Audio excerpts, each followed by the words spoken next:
Sejam bem-vindos, bem-vindas e bem-vindas ao canal do Portal Revoluta. Eu sou a Deise Santos e esse é o programa Eu Que Fiz. Se você está vindo aqui pela primeira vez, eu te convido a entrar aqui, ó, nesse card que fica no cantinho aqui e se inscrever no canal para ficar por dentro de tudo que rola aqui no canal do Portal Revoluta. Bom, chegamos ao episódio 14 da segunda temporada do programa literário Eu Que Fiz. E a convidada deste episódio, ela é uma carioca, ela é de subúrbio do Rio, tem 49 anos e ela é professora formada pela Universidade Estadual do Rio de Janeiro. Eu estou falando da Valesca Zibete. Bom, a Valesca foi estimulada desde cedo pelo pai dela a escrever, já que ela gostava muito de ler, mas nem sempre ficava feliz com o final das histórias. Bom, ela vai contar isso no episódio, né? E aos 33 anos ela criou o primeiro blog dela, chamado Caixinha de Surpresas, onde ela assinava como Psique. Depois ela criou um personagem para o RPG chamado Angelique Ducondré, que ela usou também para assinar alguns textos no site Recanto das Letras. Bom, somente depois do divórcio dela, que ela assumiu o próprio nome nos seus textos, começou a assinar os textos com o seu próprio nome, e aí ela lançou vários livros, lançou o Contos de Boteco, o Projeto 4.8, Enquanto a Loba Não Chega e A Ilha. Mas aqui nesse episódio, ela vai apresentar o livro A Tríade. Vai aparecer aqui, ó, a capa do livro. E A Tríade conta a história de 3 amigos que se conheceram, é um romance e, bom, vou deixar a Valesca Zibete apresentar para vocês, né?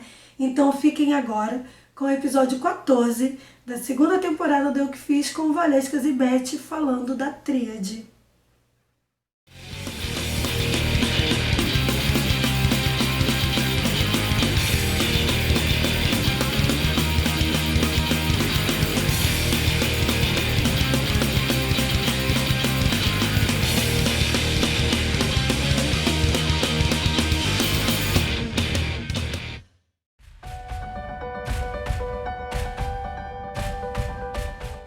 Olá, Portal Revoluto, muito obrigado pelo convite para estar aqui para apresentar para vocês o meu A Tríade. A Tríade foi meu 4º livro, meu primeiro romance, e conta a história de 3 amigos que se conhecem no Rio de Janeiro de uma maneira bem inusitada e por terem essa personalidade bem diferente um do outro, eu acho que foi a forma perfeita para que eles formassem um trio de amizade muito especial e muito forte.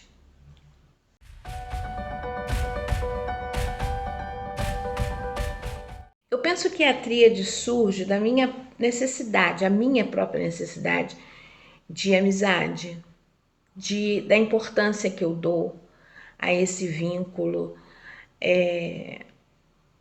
Eu vejo meus amigos como minha família, sabe? Então eu quis criar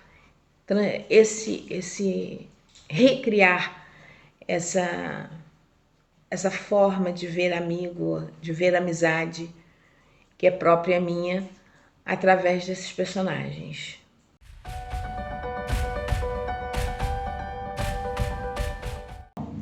A Índia é a mais velha, é uma mulher muito misteriosa, uma personalidade muito sensual,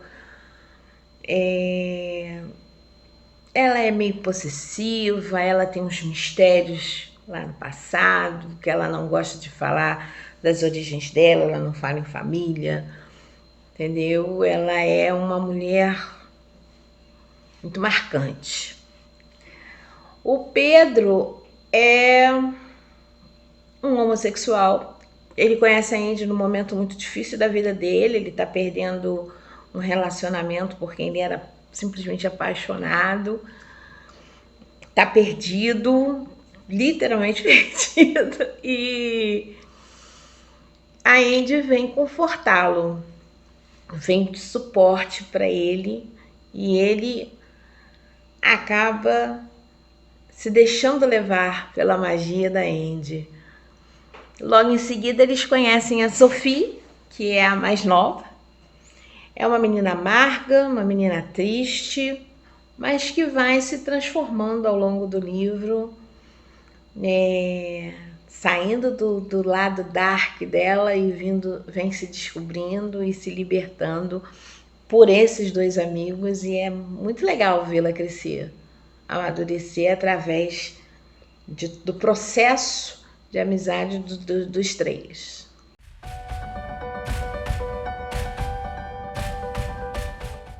Olha, houve uma necessidade do diário porque eu acredito assim. Quem escreve diário vai entender isso que eu vou dizer. Nós somos um ser social. Enquanto ser social, nós somos mascarados, né? Você tem seus pensamentos sobre as pessoas, sobre as situações, mas você não revela esses pensamentos. Você não traduz esses pensamentos como você sente dentro do meio social, porque você precisa viver dentro desse meio social. Se a gente for tudo que a gente pensa, a gente botar para fora, se a gente for tudo que a gente realmente é, fica difícil de viver em sociedade. E é no diário que a gente acaba colocando esse animalzinho selvagem que todos nós temos e somos, do seu real. Então, o narrador onisciente, ele vai fazer parte do convívio dos três, do convívio social deles, né? No diário é que você vai descobrir a real personalidade de cada um, seus segredos mais íntimos, suas posturas, seus focos, suas ambições, suas expectativas, elas estão no diário, porque no diário eles podem ser eles mesmos, sem a moldura, sem a máscara social. Então, o uso do diário para falar do Pedro, para falar da Andy, para falar da Sophie, se fez necessário por isso, para que nós mantivéssemos o ser social agindo nessa amizade, nas coisas que acontecem no cotidiano deles, e o eu verdadeiro que o leitor terá que captar através desse diário. Então, na verdade, o único realmente onisciente de toda a situação será sempre o leitor. Aí eu vou dizer que no meu livro eu priorizei o papel do meu leitor, dando a ele esse direito, né, de saber que ele é o cara que está ciente de tudo, das entrelinhas dos acontecimentos.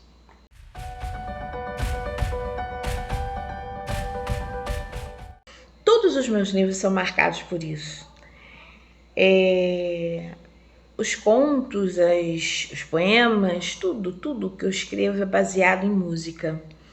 Não só em música, como em referência literária também. Quem me acompanha sabe que eu tenho esse hábito. Porque quando eu estou no processo criativo, eu preciso mergulhar dentro do universo do meu personagem. Então, por exemplo, vamos ficar aqui presos à tríade. Quando eu for escrever a tríade, eu vou escrever a Andy, eu coloco o incenso que ela gosta, eu coloco a música que ela gosta, o estilo, eu penso no que ela provavelmente estaria lendo, o que ela traria para essa conversa dentro das referências dela literária. O mesmo eu faço com o Pedro, o mesmo eu faço com a Sophie. É muito natural, durante o momento que eu estou escrevendo, que eu estou com os olhos fechados ali, digitando igual uma maluca, depois eu corrijo o que saiu de errado. Porque eu estou realmente imersa, eu não sou dada a descrições, tipo, havia uma cadeira no canto da sala e ela era azul, alta, espaldada, não sei o quê. Eu não sou dada a isso, eu acho que isso eu deixo para o meu leitor, tá? Claro, quando é uma coisa muito fundamental ao texto é colocado, mas caso contrário não. Então, o processo eu fecho os olhos e mergulho para aquilo que eu acredito que é a cena. E aí ali eu vou destacando os pontos que são realmente importantes. Eu preciso de falar disso, eu preciso tocar aqui, eu preciso tocar ali, eu preciso. Então, e eu vou trazer isso para dentro do meu texto, essas coisas que são realmente necessárias. E eles são criaturas muito culturais, meus personagens. Então eles são formados assim do que ouvem, do que leem, do que veem, sabe? E aí as músicas estão ali presentes no texto, como as citações também. Por exemplo, tem um momento na tríade que eles do nada começam a recitar Vinícius. Gente, mas eu mantenho e preservo que a citação é de fulano de tal, do autor X, do compositor X. Isso aí tá lá no livro também, tá? Não fico com crédito de ninguém, não.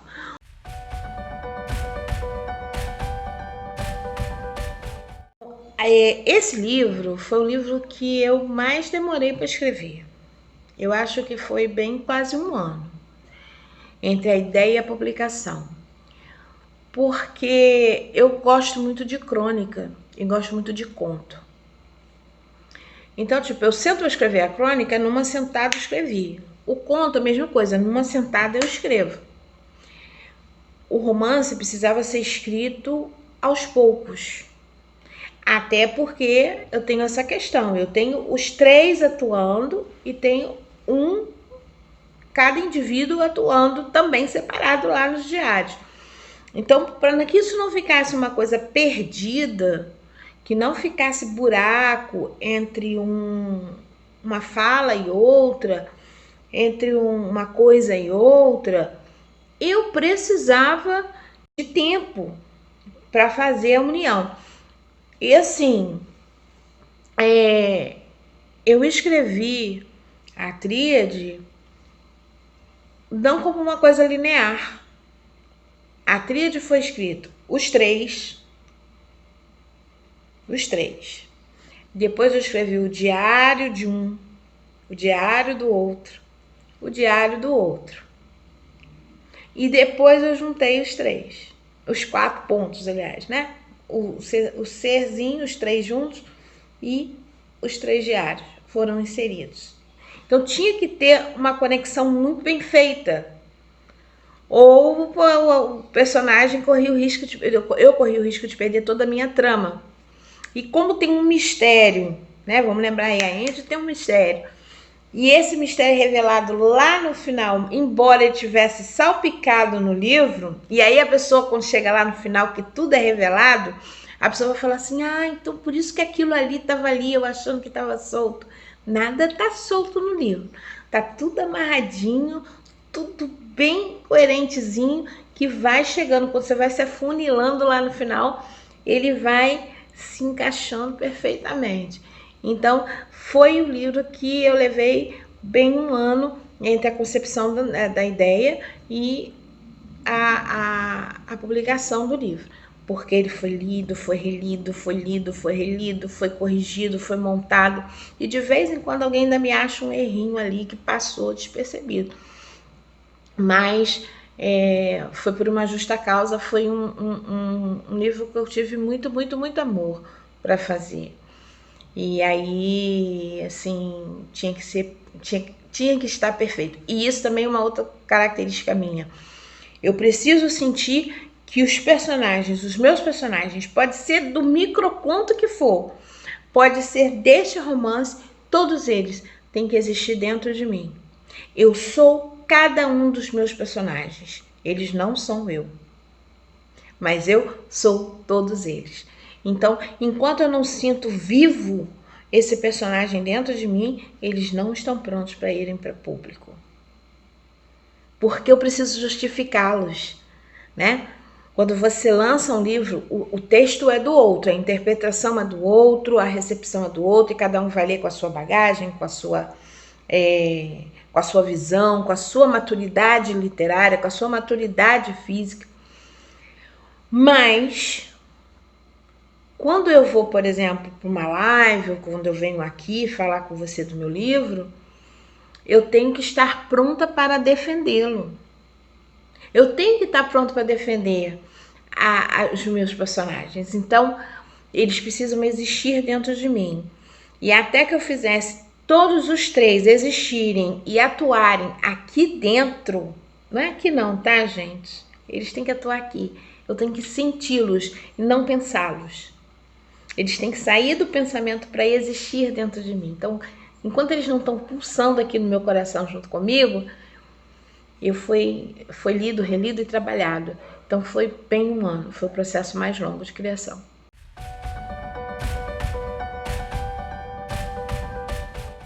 Bom, a Andy é um personagem que nasceu para ser um personagem de RPG.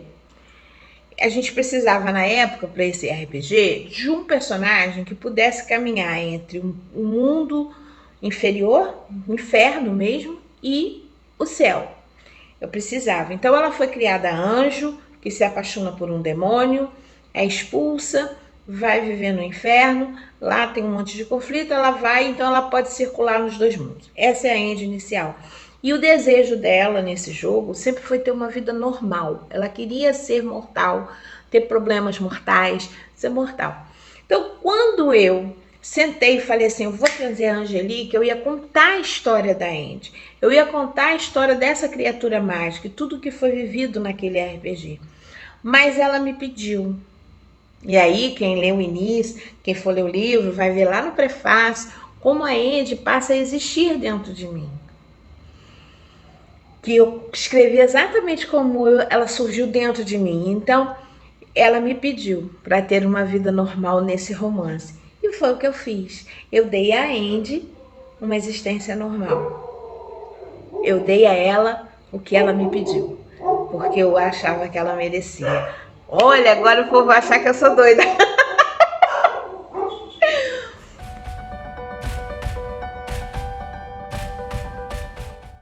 Arte. Bom, a arte do livro, gente, simplesinha, como todas as minhas capas de livro. Quem compra livro por capa não vai ler Valescas e Bete, tá? Pelo menos não nesse momento. Quem sabe um dia eu tiver numa editora grande. Porque as minhas capas de livro são feitas no canva.com. Quem faz sou eu. Da minha cabeça, do meu jeitinho. E assim, quem procura capa, quem procura estilo, quem procura blá blá blá no livro e não procura conteúdo, não vai ler Valescas e Bete.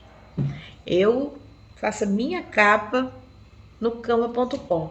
Até porque a gente coloca lá na Amazon e fica num preço tão irrisório que se a gente for investir capa, vestir, não sei o que, investir, não sei o que. Eu sou escritora brasileira, iniciante e pobre.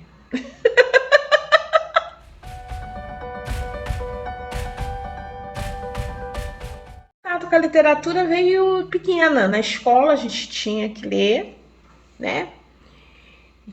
Era uma escola que exigia isso a partir do momento que você se alfabetizasse. A gente tinha um livro, primeiro livro de cada semestre e tal. Mas eu fui muito estimulada pelo meu pai também, então eu li muito livrinho de infantil, aquela coisa do Patinho Feio, né? Da Galinha Ruiva, aquelas coisinhas ali. A Valesca escritora também começa exatamente ali. Quando eu li meu primeiro livro na escola, né? E que eu não gostei do final. Livro de Origens Lessa, o Memória de um Cabo de Vassoura. E eu não gostei do final do livro e meu pai me disse, vai lá e faça o final do livro. E a partir dali que eu reescrevi aquele final de livro, eu comecei a brincar com isso, com todos os livros que eu não gostasse. Então, a Valesca leitora e a Valesca escritora surgem ali, pelo menos as sementinhas iniciais, né? Ela se fortalece lá na universidade. Mas se você quiser que eu te diga o primeiro que me marcou, que eu fiquei assim apaixonada, aquele que você ganha de presente, que eu tenho até hoje, se chama O Cavalinho Azul, de Maria Clara Machado. É um livrinho infantil que eu acho que toda criança deveria ler. É tão bonitinha a história, sabe? Então, assim, esse eu considero o meu primeiro livro, O Cavalinho Azul, de Maria Clara Machado.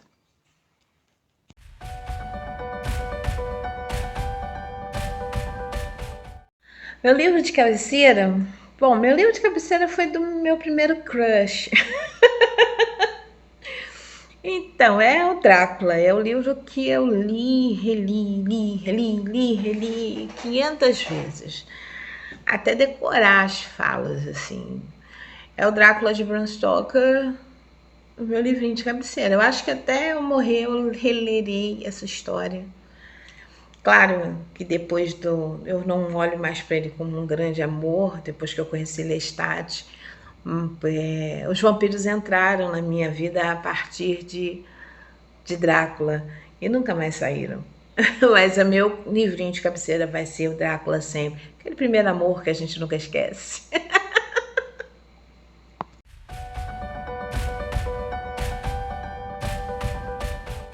Falar de um calo literário. Bom, o calo literário, e que eu espero que mude, é Para Sempre Alice.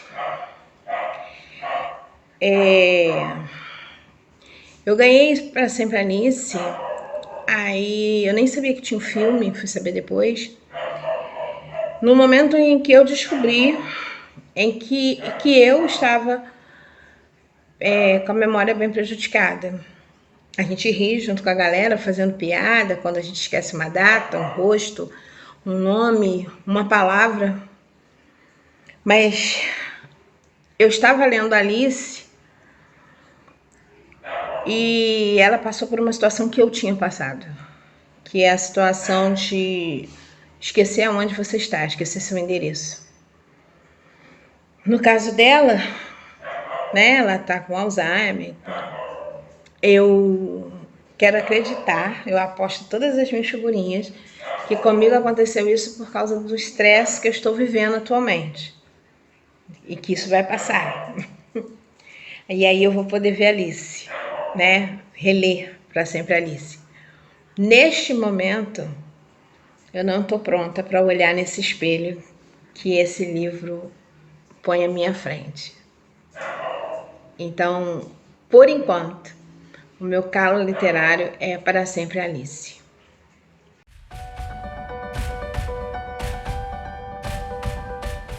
Escritor independente e muito bacana é esse aqui, ó, Davi Mello. Esse livro dele é fantástico, tá pela Uniclap, se eu não me engano, tá? Belchior, Unhas e Camisetas, eu aconselho. É um menino novo, é um menino com uma capacidade incrível, é fantástico o livro dele, apaixonante mesmo, do início ao fim, assim, de uma ponta a outra, muito boa. Então, minha dica é essa aí, ó. Davi Mello, Belchior, Unhas e Camisetas. Essa foi a Valesca Zibete falando da tríade. Bacana, né? Essa história dela, essa coisa de reescrever o final das histórias. Quando ela não ficava satisfeita, acabou ajudando muito no processo de escrita, né? Do exercício da escrita. E se você ficou curioso e quer conhecer mais sobre o trabalho da Valesca Zibete, eu vou deixar aqui, ó, na descrição do vídeo, tem um texto, logo abaixo do vídeo tem um texto onde eu sempre deixo o nome de todos os autores que são citados no episódio e também os links para poder acompanhar o autor e adquirir a sua obra. Então, olha aqui na descrição, beleza? Bom, chegou a hora de indicar um livro para vocês, né? E eu vou pegar carona numa coisinha que a Valesca falou durante esse episódio, né? Quando ela fala do livro de cabeceira, ela fala do Drácula, né? Que ela disse que foi o crush dela, mas que não é mais o crush dela porque ela conheceu Lestat. E é nisso que eu vou pegar carona. Eu vou apresentar para vocês o livro Entrevista com o Vampiro. Bom, vai aparecer aqui a capa porque eu não tenho o livro. Na verdade, eu li de um amigo meu. Cheguei a ter esse livro e depois emprestei. Mas como a gente teve um clube de leitura para ler as crônicas vampirescas, esse livro foi parar em algum lugar. Eu li de um amigo meu, depois eu comprei para ter o livro e acabei emprestando. Mas bom, por que eu vou falar da Entrevista com o Vampiro? Porque fala do Lestat, que é esse personagem, né, que é sedutor e que a Valesca falou aí que virou o crush dela depois do Drácula. E assim, a Anne Rice, ela escreveu esse livro em 1976, né? O que é curioso porque ele só ficou famoso, né, e popular quando o livro ganhou adaptação para o cinema nos idos de 1990, em 94, né, na pele de Brad Pitt, Tom Cruise e Kirsten Dunst. Esses três atores, né, esses dois atores e a atriz fizeram de uma forma brilhante, participaram dessa adaptação para o cinema, mas muita gente não sabia, né, acredito que não sabia que esse livro é antigo, né, foi lançado há 49 anos atrás, é muito tempo, né, e 49 não. Fazer as contas, 76, 45 anos atrás. E assim, eu conheci esse livro através de um querido amigo meu, que é o Ricardo Rollier. O Ricardo adorava crônicas vampirescas, adorava ler vários tipos de livros, mas ele pegou uma paixão por crônicas vampirescas e não parava de falar do Entrevista com o Vampiro e das sagas que a Anne escrevia. E eu acabei ficando curiosa e li Entrevista com o Vampiro, e que fala, né, a Anne escreve com muita propriedade, com muitos detalhes, o que me encantou muito nela, essa coisa dela detalhar tudo, tanto que quando eu vi o filme parecia que eu estava folheando algumas páginas do livro, não todas, né, porque sempre fica faltando no filme algumas coisas que estão no livro, mas ela escreve com muitos detalhes, e detalhes históricos, geográficos, né? E fala aí dessa solidão do Lestat, que é um vampiro, né? Que está bem perdido, bem solitário, que se apaixona pelo Louis. Então transforma o Louis num vampiro e ainda transforma a Cláudia, que é uma criança, numa vampira para dar de presente pro Louis não ficar sozinho quando o Lestat fazia as viagens e, enfim, né, as aventuras dele pelo mundo. E assim, eu sei que o livro ficou popular, né, com essa história de virar filme, mas é bem bacana poder ler as crônicas, né, porque assim, no Entrevista com o Vampiro, fala-se assim, dessa solidão que a vida eterna do vampiro traz e fala de amor, fala de romance, é bem curioso isso. E depois disso eu li o Vampiro Lestat, a História do Ladrão de Corpos, A Rainha dos Condenados, né, Memnoch, vários livros da Anne Rice que são, né, crônicas vampirescas. E assim, a gente tinha um grupo de leitura, como eu falei, né, no início aqui da indicação, que a gente discutia um pouco sobre as crônicas e também, assim, tinha um informativo, que era no formato de um zine, que a gente escrevia resenha sobre os livros e escrevia alguns contos, né? Era bem legal isso, porque estimulava muito a nossa imaginação lá. E assim, eu tenho 3 curiosidades que aconteceu depois que eu li as crônicas, né? Que é bem legal. A Anne, a gente ficou tão próximo, assim, acompanhando as coisas, e olha que a internet lá naquele tempo, né, 1995, por aí, sei lá, não tinha internet como tem hoje, né, com essa facilidade, mas a gente acabava tendo as informações, uma ou outra. E o Ricardo sempre foi muito fissurado, quando ele gostava de uma coisa, ele ia atrás, ele pesquisava, e aí ele descobriu... Olha o barulho de carro. Vou deixar esse. Sempre tem na hora que eu tô gravando. E o Ricardo descobriu que a Anne viria para o Brasil de férias, né? E descobriu que ela ia ficar hospedada no Copacabana Palace. Eu não lembro se na época saiu alguma notinha no jornal, porque assim, estava muito popular, né, essa coisa do Entrevista com o Vampiro ter saído no cinema. A gente já tinha lido o livro e a Anne acabou ganhando os holofotes por conta disso. Infelizmente, né, precisa de uma outra arte para poder chamar atenção para a literatura, mas vamos, né, vamos em frente. E aí a gente descobriu, né, o Ricardo descobriu que ela ia estar no Copacabana Palace e a gente foi até lá, né, adolescentes, pensando que a gente ia conseguir falar com ela. Óbvio que a gente não conseguiu falar, né? Chegamos aí na recepção do Copacabana Palace para tentar, não conseguimos. Resolvemos comprar um buquê de rosas e mandar para ela. E a Sui, que era a secretária dela na época, estava com ela e desceu para receber as rosas, agradeceu em nome da Anne e falou para a gente ficar olhando para a janela lá do andar X, que a Anne ia aparecer e ia dar um tchauzinho para a gente. A gente ficou meio incrédulo, mas lá fomos nós pro outro lado da rua, né, na calçada de Copacabana, ficar esperando. E de repente me aparece lá, né, uma senhora, uma jovem senhora, com um buquê de rosas na mão, dando tchauzinho pra gente, que foi bem legal, assim, foi bem divertido. A gente pulando igual uns loucos, todo mundo que passava não estava entendendo nada. Um grupo de 5 ou 6 jovens pulando igual uns loucos, dando tchau pra uma janelinha. E o povo achando que era alguém mais famoso, mais pop, né? E a gente super feliz que, pra gente, ela era famosa, pop e uma ótima escritora, né? E aí essa é uma das curiosidades. E aí passou um tempinho, o Ricardo tinha um emprego bacana, conseguiu juntar uma grana e ele saiu em férias e foi para Nova Orleans.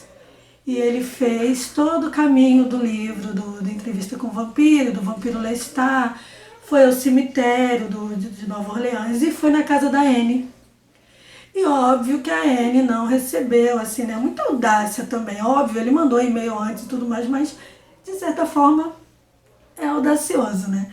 E aí a Sui, mais uma vez, recebeu o Ricardo, né? Mais uma vez deu atenção a um jovem fã de literatura, de crônicas vampirescas, e entregou a ele uns postais para serem entregues a nós, que ficamos aqui no Brasil, e também para ele de presente, postal da Anne, com a assinatura dela, e essa rosa aqui, que eu tenho até hoje, na verdade essa é da minha irmã, porque a minha tá guardada em algum lugar. E assim, a Anne, depois que recebeu as rosas da gente, ela resolveu sempre presentear os fãs dela com uma rosa com o nome dela assinado em prateado aqui. Eu vou fotografar e vou botar na tela para vocês poderem ver. E aí eu tenho essa rosa guardada até hoje, né? E é um carinho que a Anne fez, que a gente ficou muito emocionado, que a gente não imaginou que um gesto da gente ia, né, se desdobrar numa coisa dessas, né? Num outro gesto carinhoso. E aí veio a outra surpresa, que a Sui falou pra gente ficar atento, porque no próximo livro a gente seria citado. A gente levou na brincadeira, né? E aí passou um tempo, o Violin, que é o violino, foi lançado, e aí tem uma passagem no livro em que ela diz que está tendo um sonho e ela está na sacada, numa janela, segurando um buquê de flores e está acenando para uns jovens que estão lá embaixo, jovens de no máximo 25 anos, e somos nós. E aí é isso. Engraçado, né? Como que as coisas acontecem, os caminhos se cruzam. Então, o Entrevista com o Vampiro e as Crônicas Vampirescas tem um lugar muito importante no meu coração, porque foi um período da minha vida muito bacana de lidar com pessoas queridas e ter um contato com a literatura e com a arte de uma forma muito diferente, né? E eu trouxe esse livro para vocês, essa indicação, porque quem só viu na telinha ou na telona uma Entrevista com o Vampiro deu uma chance às crônicas vampirescas da Anne Rice, principalmente Entrevista com o Vampiro, que é o que abre todo esse leque aí do que vem depois. Ela escreveu vários outros livros, um melhor que o outro, né? Tem o Armand, enfim, são vários livros. E é isso. Queria agradecer a todo mundo que tem visto os episódios do Eu Que Fiz. Agradecer por me ouvir aí até o final, porque foi uma indicação recheada de memórias afetivas. E quem não se inscreveu ainda, se inscreva no canal. E como eu sempre digo, só a arte salva, né? Acabei de provar que a arte nos proporciona momentos de felicidade, sorrisos e lembranças muito boas. E é isso. Um beijo para todo mundo, até o próximo episódio. Tchau!